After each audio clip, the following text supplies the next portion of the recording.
Hey there, Ken French of Vast Voice, telling business secrets to entrepreneurs. We're very, very happy you stopped by. Either you're going to watch this or listen to this because you want to take your business to the next level. You're probably an entrepreneur who's either just starting out or you've been around for quite a while and you want to take your business to the next level. You're probably a real estate investor, maybe even a real estate agent, maybe a professional or of some sort, professional advisor of some sort.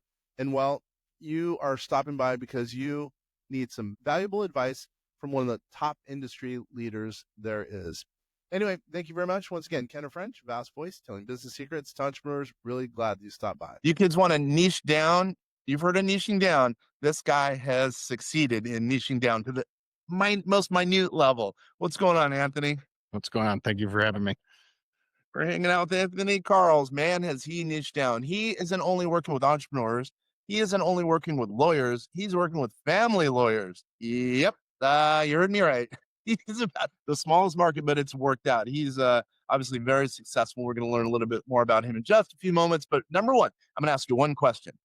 Why niche down and why does it work for you guys? I think niching down and getting very specific in your marketplace gives you a bunch of advantages. I think you become way more efficient in the marketplace from a messaging perspective. Your operations become much more streamlined and effective. Hiring becomes easier because you're not trying to hire just anybody. You're trying to hire people that are passionate about what you're doing, and it's very clear what you're doing. So there's a ton of advantages to niching down. All right, thank you very much. Let's get into that a little bit more. Real quickly, tell us about you, your firm, and what it is that you guys do and how you add value. This will help some of our solopreneurs who are out there, I can tell. Sure. So I'm the president of Rocket Clicks. We are a digital ad agency and growth consultancy for family law firms. So we own and operate our own family law firm, has about 98 employees, 32 attorneys in multiple states here in Wisconsin and Illinois.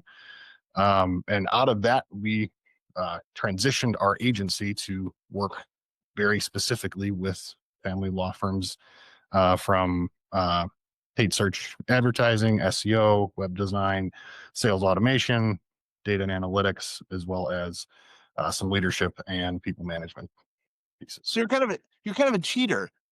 And what do I mean by that? Lawyers aren't good with marketing. So if there's a lawyer A and lawyer B, and the B is doing the marketing, he or she is going to succeed much more than A. So yeah. I can only figure out how much better you're doing than lawyer A. That's pretty awesome because you have a marketing bent. So, because I do have a lot of people who ask us here at vastsolutionsgroup.com, should we niche down? Because we do some business consulting, and I say it depends on the circumstances, but it's worked for you. So tell us a little bit about the trials and tribulations and kind of the end result for niching down. Sure. So it's kind of a fun story, or it's a fun story to tell. It wasn't a fun story to live through. Yeah. So when we opened, we did not niche down right away. We were a general practice law firm. We grew really fast, but we were super average. Didn't have great customer service scores. We didn't feel like we were accomplishing something we were proud of in the marketplace. And about 18 months in, after we launched, we scaled the business back pretty significantly. So we refunded 60% of our clients. We trimmed our staff by half, all in one 30-day period. And in that was February of 2015, I believe. Yeah, 15. In 2014, we did about 1.3 million. In 2015, after doing all of that, we still did 1.3 million. The next year we did 3. The year after that, we did 6. Then we did 9, and we just kept scaling after that. And it's because we got so good at one thing, and we could just continue to do it over and over and over again and grow our market share, grow our territories. And we got really good at recruiting, developing attorneys, building call centers and intake teams, building our infrastructure from a technology perspective. Everything got easier because we were just doing one thing. Because your systems are oriented towards that specific niche, that being family law. I get it. I totally get it. So then, by the way, how does someone get a hold of you if someone's interested in your services, first of all? Sure. Just rocketclicks.com, and you can reach us there. You can also see us on our podcast Revenue Roadmap that we produce twice a week. All right. I'm kind of slow and I'm a bad speller. How do you spell that? Rocket Clicks? ROCKET, and then clicks, CLICKS.com, rocketclicks.com. Sweet. I'm again talking to Anthony Karls. So I'm going to ask a few more questions. I'm inquisitive, by the way. You're not getting paid in any way for this. I'm just asking questions, although you should get paid for answering all my stupid questions. Um, so then at the same time, so you've niched down, work with attorneys. So have you ever thought about, and I'm just playing devil's advocate, of maybe going into bigger other firms, let's say, or types of firms, let's say, whatever, consulting with taxes as a tax specialist, as an example? Do you think that would be a good market? Or who knows, maybe even marketing to other bigger groups? So I think there's opportunities there, and I think the cost benefit we've always weighed is what's the cost of adding a new territory, and we have like a very clear process for that versus creating a whole new system for intake calls, creating and processing forms, hiring people that are passionate about that. So like the costs of branching out has always significantly outweighed let's just go to the next territory over, because we just continue to run the same playbook over and over again and continue to grow. So it's the cost benefit of that has become more and more clear. When we were smaller, it was very hard to be disciplined.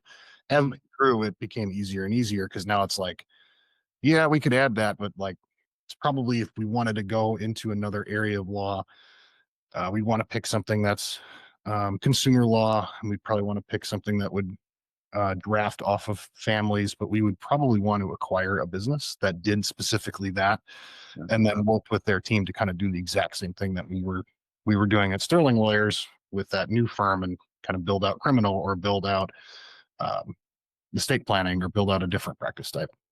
Got it. Yep. Clear answer.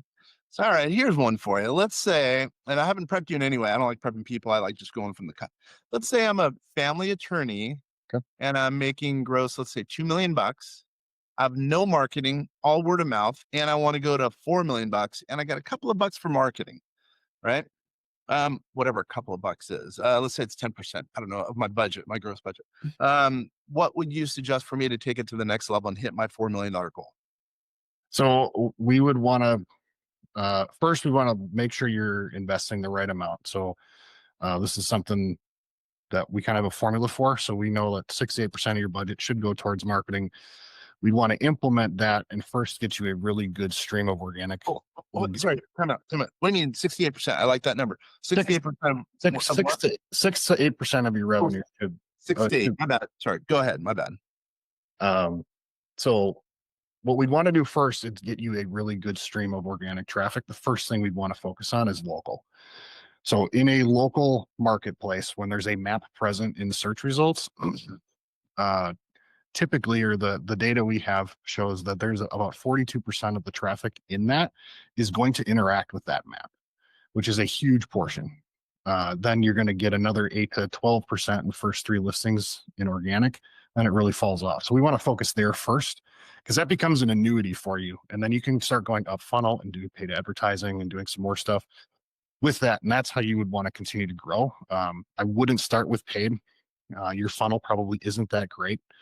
From a website perspective, the benefit of starting with organic is the difference between a referral lead and a non-referral lead is significant, and you need to train your call center on how to intake that customer, sell on value. They don't know you.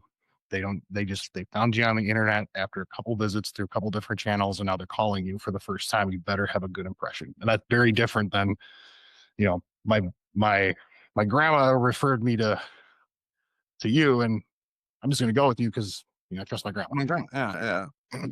I get it. All right. So, nice answer. Look at you. Anthony's thinking on his feet.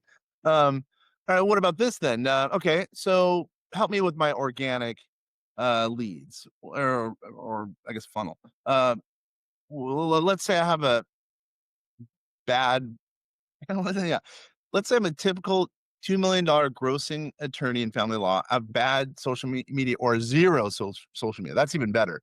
What would you suggest to help me with that organic? On social or on search? Oh, my bad. Good point. Search. On search. So what we want to first establish is, what's your future plan? Are you going to be a single location business in perpetuity, or do you want to be a multi-location business? Well, let's say I'm single. I'm a typical attorney who's a solopreneur. So I challenge you on that because you told me you want to grow. It got me. Yeah. So, but if that's the route we want to take, that's an important decision point to make, because a multi-location business has to set their website up differently than a single location business. And from there, what we would want to do is make sure that you are present in all what we call the data aggregators. And those are all of the systems like Axiom, Factual. There's a whole bunch there's about 7 of them that feed the rest of the internet your information. We want to make sure that's accurate. Secondly, we're going to go to citations and build out your NAP profile, which is your name, address, phone number. Make sure that's exists and is consistent across all the different places. We actually have like a checklist on this. We give this all away for free on our website at rocketclicks.com. So if you want to see how are you doing, just go download the sheet and check your stuff. Because this is like one of the easiest things to do. It's also one of the most boring things to do because it's not fun. It's just tedious. But the return is great by doing it. There's no doubt about that, especially with the NAP. Yeah. So that's where we would want to start. That's going to give you a really good base for your locations. It's going to help you rank in the map, and then from an internal linking perspective on your website, where we're linking your site from, where all the inbound links are going to come through. We're going to strategically start distributing link equity so that we can start ranking for some of those more long tail terms, and then generate more traffic in that, like I said, 12 to 8% organic.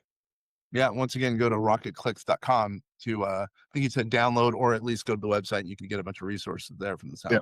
We got a couple of grading sheets that you can kind of do on your own. Very nice. All right. So I'm going to continue to ask some questions. So let's just say then, let's say I want to now do, because you said first you have to do organic, which I think that probably makes sense. And then secondarily, purchase ads. So what would that look like then? So if you're going to lean into paid ads, the thing that we lean into the most is how your data infrastructure is set up. A lot of the all of the ad platforms use machine learning nowadays, machine learning and AI. So if you're not feeding good data back into the platforms, they're going to just optimize for whatever you tell them to optimize for. So our opinion is the minimum viable product, but it's probably like a C- if you're going to grade it on an A to F scale, is phone calls and web leads. The best is you go down funnel, and if you have enough data, like at Sterling, what we do is we feed back to the platforms all the users that got a quote. So we get about 100 leads a day. We track them through the funnel. We tag them with the different correct tagging mechanisms in our CRM. And when they get to the quote stage, they actually receive a quote. Well, then we send that data back to Google ad platform or Meta ad platform. And those platforms can then target users that look like that users that converted. And you're going to get a significantly higher return on ad spend, and cut out a lot of the waste, because a lot of what you're getting, if you just do phone calls and web leads, is there's a lot of junk in there that you don't really want to optimize for. An example in family law is you're going to get a whole bunch of calls if you do that for child support stuff. Those are not cases that a lot of people want to take because there's not a lot to do on them, and they're typically just straightforward. So they're just wasting your dollars and your team's time. Versus if you do what I'm talking about here, a lot of that traffic will get weeded out because it's not the data you're sending back to the platforms. So you're going to get a better, higher quality conversion. And instead of having paid ads kind of live up to like what people think it's just a waste of money, you're going to see it get your return, but it's because your data is integrated correctly. Yeah, I didn't get that, but that's why you get paid the big bucks. I guess if anyone has any questions, they could go to your website and you could apply the answer. But I think that was pretty big, but I didn't get it. Anyway, I guess that shows my limited scope of knowledge of anything. But anyway, okay. So we're getting pretty far down this. I'm liking this. I think this is going to add some value for some listeners out there, and viewers, not only for if they're at a law firm, if they're at any industry, this is some pretty good value. I appreciate it. Yeah. So, all right. So then let's say, let's say I now have, overall, what percent, you mentioned 6 to 8%, but overall, let's say I'm $4 million, I'm down the road and I'm making $4 million, my goal. How much money should I be spending on marketing at that point after I've kind of hit my goal, if you will? But of course, I'm going to then want to go to 8 million, but you know what I mean? Yeah, we're going to tell you should stay at that 6 to 8% range. Oh, overall. Your marketing should stay there, and you can optimize up or down for it a little bit, obviously. And then your intake or sales team, that should not cost you more than like 2 to 4%. And like that's your total sales and marketing budget that you should look at. And that's going to give you it's going to give you the opportunity to get a really good return without breaking your budget. So, we get a lot of clients in that'll say, I have a 400% return on ad spend. We always tell them like that means 25% of every dollar is literally going to marketing. And that's just the media costs. That doesn't include the management. It doesn't include your sales team. You have no margin to be profitable at that point. We're really asking us to help you go out of business faster. We need to get this to at least 8 to 1200%. Then that's where the 6 to 8% comes from. Because that, if you reverse engineer that, you can. That's I think it's 1,233% is the number if you kind of do the reverse math on 6%. Holy mackerel. So, okay, let's have a million. So what you're saying is, oh, wow. Okay. I like the math on that. And I like what you're suggesting. I mean, it totally makes sense. That means somehow you're adding some true value if you could bring in that exponential of a rate of return, Yeah. And it gives you, you're going to have margin to, you're going to have, we like to see clients have their cost of service, under 50%, typically towards 45. Then you have a 55% gross margin and only 6 to 8% spent on marketing. So you got plenty for HR, plenty for executive, plenty for everything else in the organization. Plus you're going to have a profit margin. So like you're actually going to create a business that's got value, that's saleable, versus just a job that you own. Because that's a lot of times what we see. Systems. I mean, systems make money for entrepreneurs, not them working in the business. Right. There's a big difference. Systems equal passive revenue.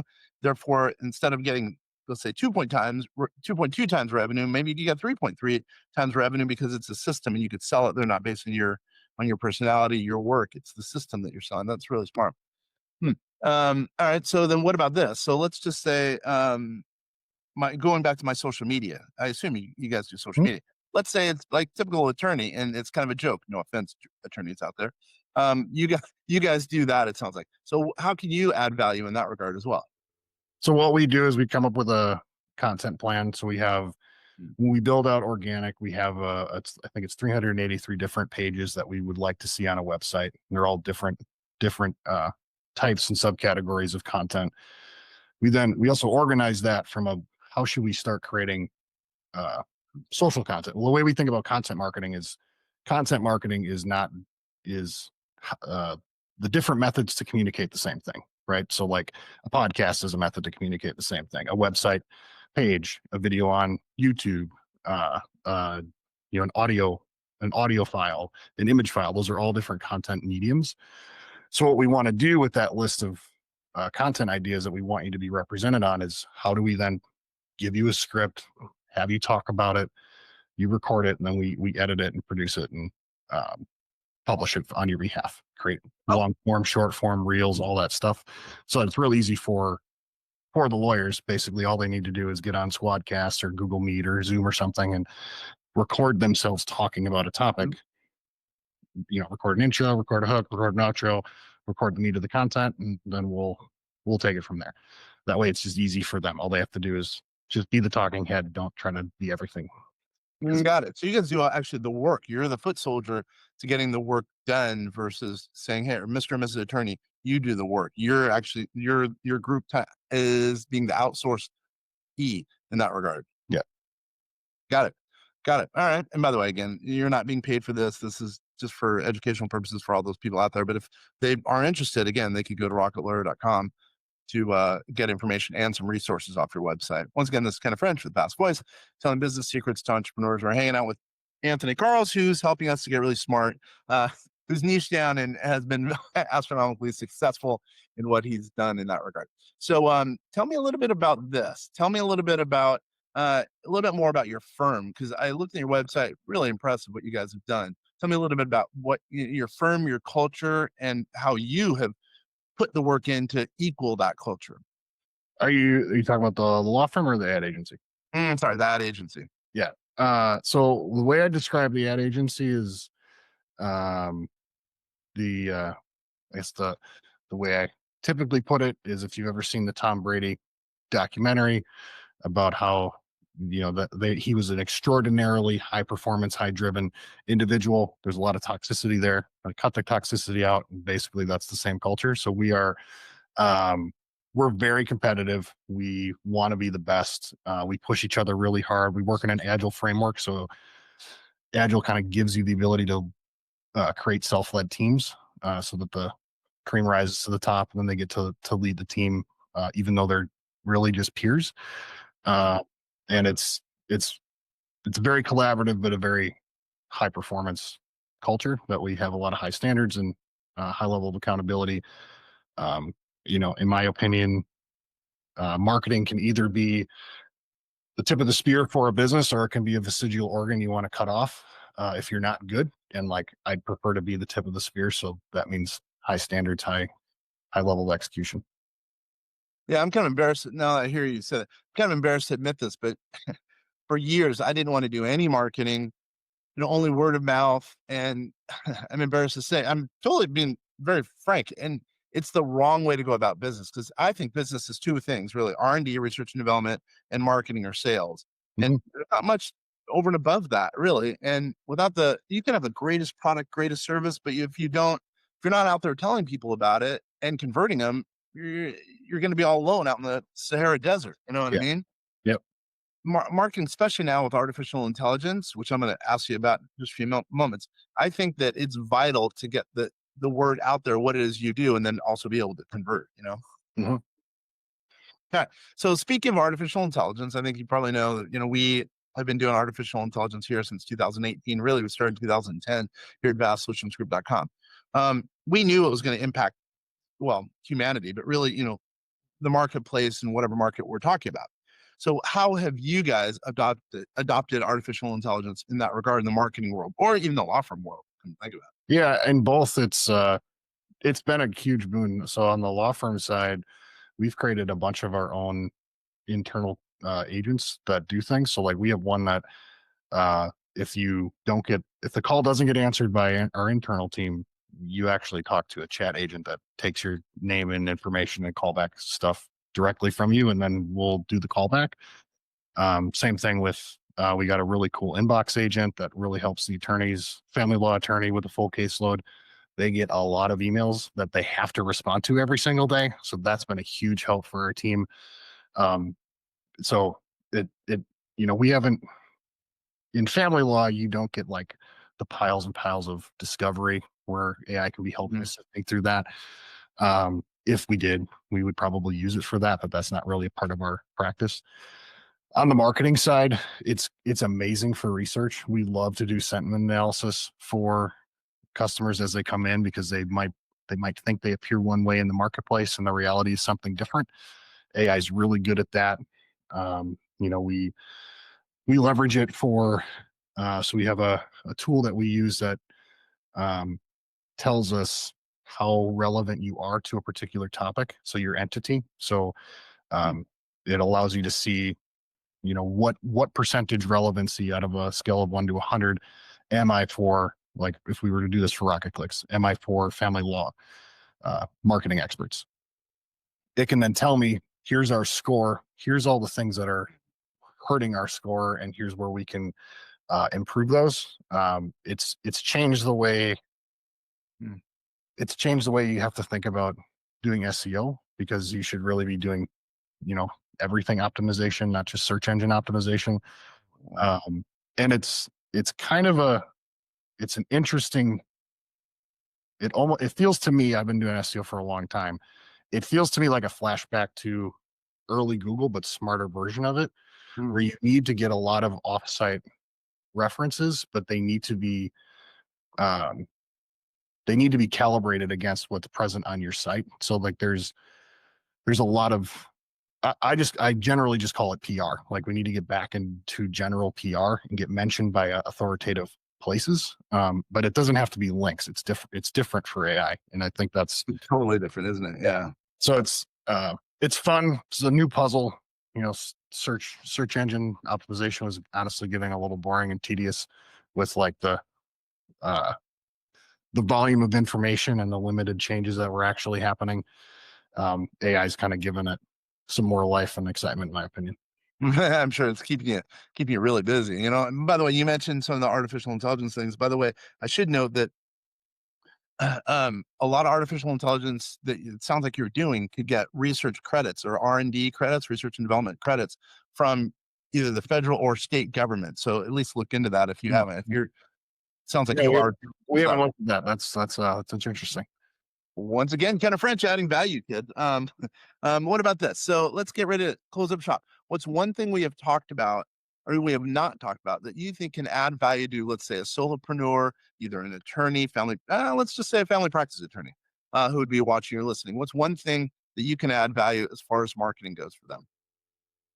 As far as marketing goes, I think probably the most underutilized asset you have is your website. And what I mean by that is there are so many websites that as we come on, they're so poorly optimized for speed and for mobile that people don't really realize how much of the traffic that they're earning, whether through paid or just organic or earned media, they're losing because the page doesn't load fast. Yeah. Like it's like the easiest thing to do.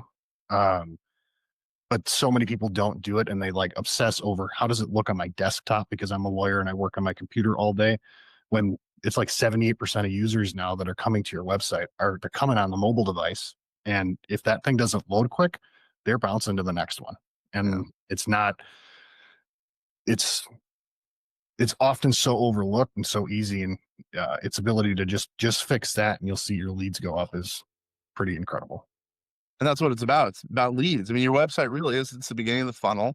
Yeah, it's your storefront. Even if you're doing Google My Business or whatever the case is, they're going to end up hopefully at least in your website, and then it's what you do afterwards. And it sounds like you have that, that machine to be able to turn it on to optimize. Now, I mean, the organic leads, the paid leads, the website, sounds like you have a total package. And it's interesting. I was kind of kidding around, tongue in cheek a little bit, playing devil's advocate about niching, but I think niching makes sense. It's made sense for us, although we don't niche as much as you, but it's totally made sense. Yeah.